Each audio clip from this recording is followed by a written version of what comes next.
ইরানের বন্দরগুলোতে কঠোর সামরিক অবরোধ কার্যকর করতে শুরু করেছে মার্কিন সামরিক বাহিনীর সেন্ট্রাল কমান্ড।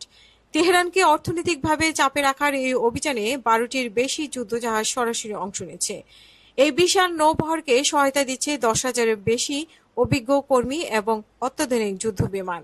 ওয়াশিংটন পোস্টের এক প্রতিবেদনে জানানো হয়েছে যে মার্কিন সেন্টকমের কড়াকড়ির মুখে ইতিমধ্যেই ইরান সংশ্লিষ্ট 23টি জাহাজকে মাঝপথ থেকে ফিরিয়ে দেওয়া হয়েছে এবং সেগুলোকে হরমুজ প্রণালীর দিকে পাঠিয়ে দেওয়া হয়েছে। মার্কিন কর্মকর্তা নিশ্চিত করেছে যে তারা সমুদ্রপথে নিয়মিত তল্লাশি ও সন্দেহভাজন জাহাজগুলোর গতিপথ পরিবর্তনের মতো কার্যক্রম সক্রিয়ভাবে চালিয়ে যাচ্ছে।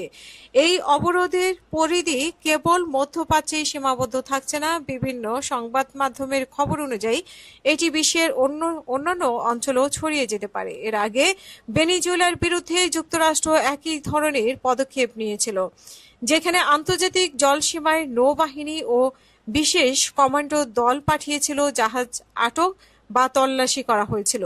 সেই একই কৌশলে এখন ডোনাল্ড ট্রাম্পের প্রশাসন ইরানের আমদানি রপ্তানি বাণিজ্যকে থমকে দেওয়ার চেষ্টা করেছে।